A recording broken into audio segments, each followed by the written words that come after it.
Um, at, at the moment, there are only two obvious high-risk areas.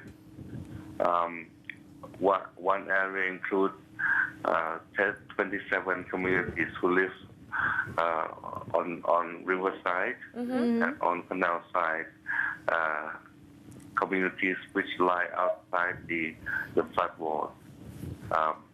Simply, they're outside of flood walls simply because they have not given their consent for us to build flood walls.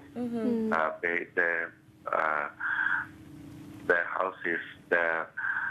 houses are illegally built and illegally located, and but we need that consent to be able to build flood walls.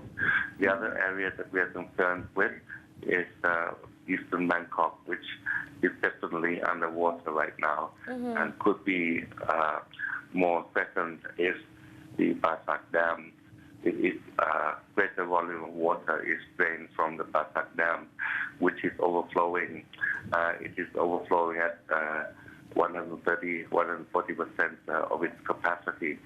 So the government needs to release water from the Basak Dam, and if not controlled and not managed properly, it will affect eastern Bangkok.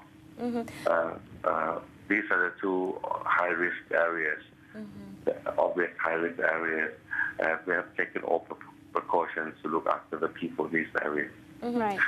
And I think most foreigners live in Sukhumvit, live and work in the Sukhumvit area, Plantit area, Idom, Sathorn area.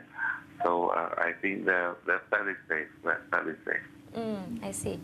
Thank you so much, Governor, for taking your time, giving us all these details. Yeah, you're welcome.